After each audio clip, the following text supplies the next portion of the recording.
The following is a production of Neural Network Media and is completely AI generated. It is intended for entertainment and educational purposes only. Good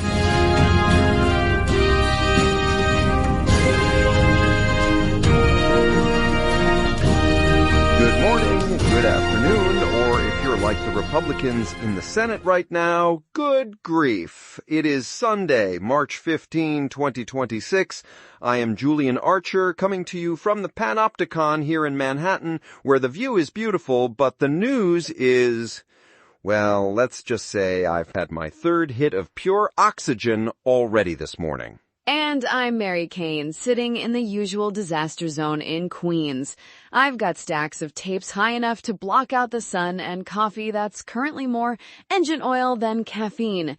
We've got a busy show today, Julian. A real grind-it-out Sunday. It's a packed episode, Mary. Honestly, I thought after yesterday's breakdown of the Potomac sewage crisis, which, by the way, I'm still smelling from here, that we might get a breather. Don't bet on it. Yesterday, we were talking about people betting on the end of the world with those prediction markets while the literal waste was floating past the Lincoln Memorial. It was a hell of a show. But today, the war on reality is hitting a new fever pitch. It really is. We're going to be talking about the staggering human cost of Operation Epic Fury as we hit day 16, the internal civil war within the Democratic Party over in Chicago, and this terrifying push to turn our colleges into surveillance hubs for the Department of Education. It's like a radiator that's been leaking for 20 years, and suddenly the floorboards are starting to rot through. You ignore the drip, drip, drip of institutional decay long enough, and eventually the whole house just sags into the basement. I love your optimism, Mary. It keeps me young. But look, before we dive into the wreckage, we have to talk about how we actually stay on the air. Look, here's the deal. Independent media like this doesn't just manifest out of the ether. It takes real, human work to build the infrastructure. We are 100% here because of the vision and the grind of our creator, Eric Christensen at Neural Network Media. He's not a media conglomerate. He is a builder who poured his own resources and time into creating this platform so we could have these conversations. If you value independent voices over corporate algorithms, please like, subscribe, and consider visiting our new Patreon at patreon.com/Neural Network Media. It's an act of solidarity that keeps the lights on and the servers running. My nephew Vector over at the Daily Delusion is probably selling digital lint as we speak, but here we actually pay for the coffee. He really is the kid who used to eat paste, Mary. I don't know how you share a bloodline with that algorithm in a suit. But look, let's get into it. We have to start with the meat of the matter. Operation Epic Fury is entering its third week, and the numbers coming out of the Pentagon and out of Iran are devastating. I gotta tell you, Julian, covering this feels like a flashback I never asked for. I spent the 80s in conflict zones, and you see the same patterns. The administration calls it surgical, and then the body bags start arriving. We've now got 6 U.S. service members dead. Captain Cody Cork, Sergeant First Class Noah Teachchins, Sergeant First Class Nicole Amore, and Sergeant Declan Cody. These aren't just names on a ticker. No, they're the cost of a war of choice. And it's not just the fatalities. According to reports cited by Truthout and American Progress, we're looking at up to 150 American troops injured in just 10 days. Traumatic brain injuries from retaliatory strikes in Iraq and Jordan. It's a mess. It's a meat grinder, Julian, and let's not even get started on the civilian side. The human rights activist news agency is reporting civilian fatalities in Iran have cleared 1,245. Nearly 180 of them are children. There was a strike on a girls' school in Minab that killed 175 kids. Are you kidding me with this guy? The White House says it's under investigation. That's code for we're waiting for the next news cycle to wash it away. It is absurd, the callousness of the Operation Epic Fury branding. It's designed to sound like a damn video game. But meanwhile, we're burning $59.39 million a day on this. Every single day that the bombs fall. That's money being sucked out of Medicaid and SNAP. We're literally starving our own people to blow up a girls' school in southern Iran. It's a plumbing problem, Julian. You've got a massive leak in the main line, and instead of fixing the pipes at home, you're using the water to try and drown your neighbor. It doesn't work. The U.S. is pushing for this global naval coalition to keep the Strait of Hormuz open, but honestly, you hate to see it. It's a coalition of the bullied. Right, because Trump is basically telling the allies, join the fleet or we bomb the shoreline ourselves. It's mob boss diplomacy. The Washington Examiner is framing it as this bold, decisive action, but it's actually the erosion of international norms. We're not leading, we're extortionists. The happy warrior is sounding a little gritty today, Julian. I like it. But look, it's not just the external war. The internal fractures in the Democratic Party are starting to look like a cracked foundation.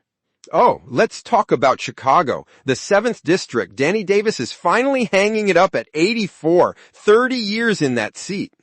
About time. Look, I love the history, but at some point, you gotta hand over the keys before you drive the car into a ditch. Well, the keys are currently being fought over by 3 different generations. You've got the old guard with Richard Boykin and LaShawn Ford, Danny's handpicked successors. They want steady hands. Then you've got Keena Collins, the millennial who's been banging on the door for 4 election cycles. Keena's got the grit. I'll give her that. She's built her base. But then you've got this 26-year-old Annabelle Mendoza coming in from the left, unapologetically progressive, focusing on the life expectancy gap. I mean, we're talking about a 30-year difference in life expectancy between neighborhoods in the same district. That's not a policy gap. That's a crime scene.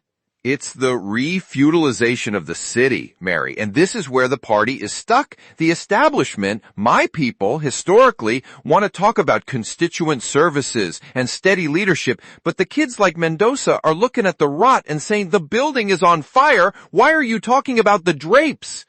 Exactly. It's the difference between a union hall and a faculty lounge. The old guard is worried about the process while the workers are wondering why their grandkids can't breathe the air. It's happening everywhere. You see it in the money race to replace Jan Schakowsky too. It's all becoming about who has the biggest donor list, not who has the biggest calluses. Speaking of donor lists and institutional capture, did you see what's happening with Linda McMahon and the Department of Education? This is the rollback of rights at terminal velocity. Let me guess, more digital surveillance sold as fairness. Bingo. McMahon issued this mandate that all colleges receiving federal aid have to hand over granular race-based admissions data by the 18th. They're claiming it's to ensure they're not using hidden racial proxies after the Supreme Court nuked affirmative action. So let me get this straight. The same people who want smaller government and less regulation are now building a federal blacklist of universities that have too many black and brown kids on campus? Are you kidding me? It's a total surveillance tool. 17 Democratic attorneys general are suing, thank God.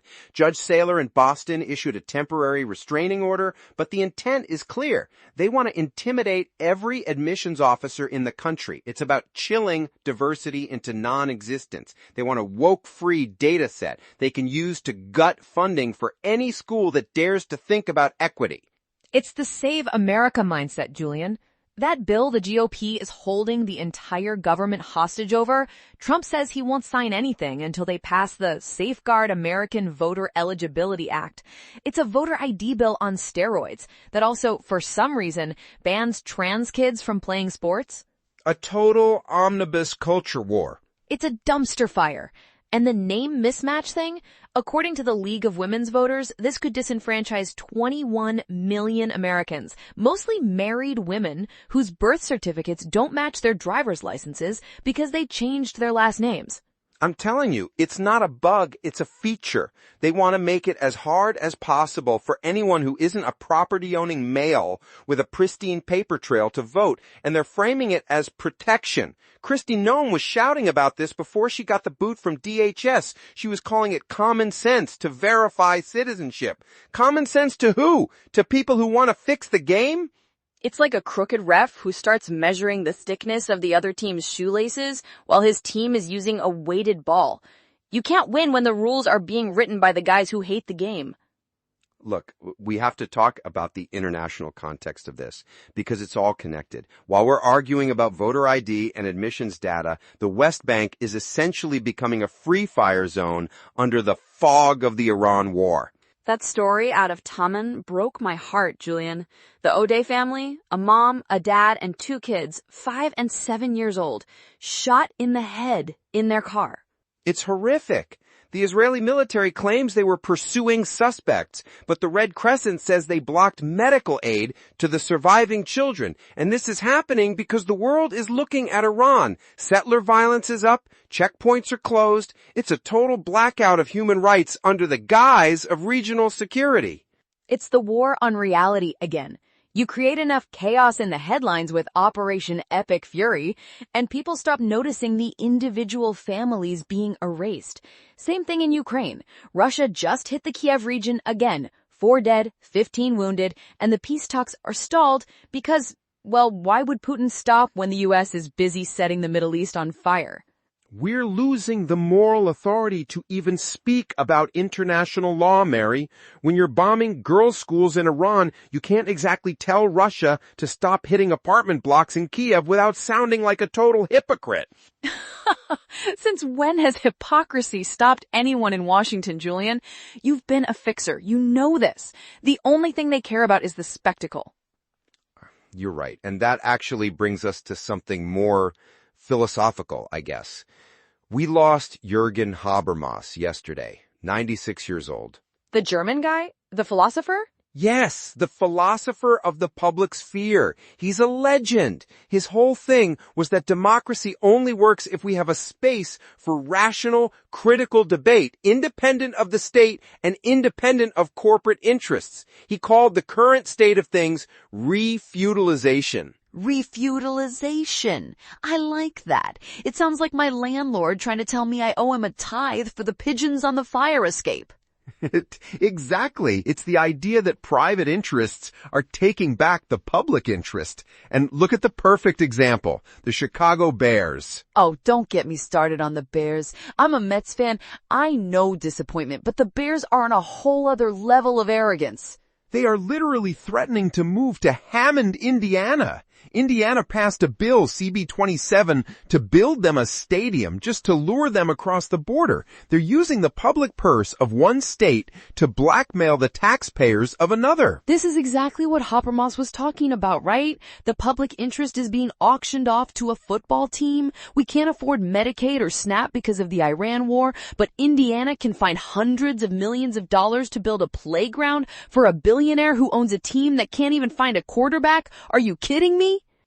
The football analysis is sharp today, Mary, but you're right. It's the spectacle replacing the deliberation. Instead of talking about the 30-year life expectancy gap in Chicago's 7th District, we're talking about whether the Bears get a new retractable roof in Hammond. It's a distraction from the collapse. It's digital snake oil. It's the same thing my nephew Vector peddles. He'll tell you that the algorithm will solve the stadium problem or that the blockchain will fix the West Bank. It's all a way to avoid looking at the fact that the pipes are bursting and the people in charge are busy stealing the copper. Look, let's wrap this up because my blood pressure is hitting a level that even the pure oxygen can't fix. The big story today, the through line is this. We are in a state of institutional capture, whether it's Trump using the Department of Education to purge woke data, or the GOP using a voter ID bill to launch a culture war, or the military using Operation Epic Fury to bypass the Constitution. The guardrails are being dismantled in real time. And the only way to stop it is to get back to that Union Hall grit. Stop listening to the jargon. Stop falling for the spectacle. When they tell you they're securing the vote by making it impossible for your grandmother to cast a ballot, call it what it is. It's a heist. It's a heist of the soul of America, Mary, and we're the ones who have to hold the line. We're not going to let them re-feudalize our democracy while we're distracted by the lights. There he is. The silver fox has some fire left. Look, go get some more of that oxygen, Julian. I'm gonna go see if I can find a plumber who isn't being used as a caretaker for a collapsing institution. We're going to be here tomorrow and the day after that, because if we don't talk about this, who will? Vector? God help us all if it's Vector. Stay gritty, folks. Keep your eyes on the pipes. And keep your hands on the black book. We'll see you next time on the Neural Left. Peace or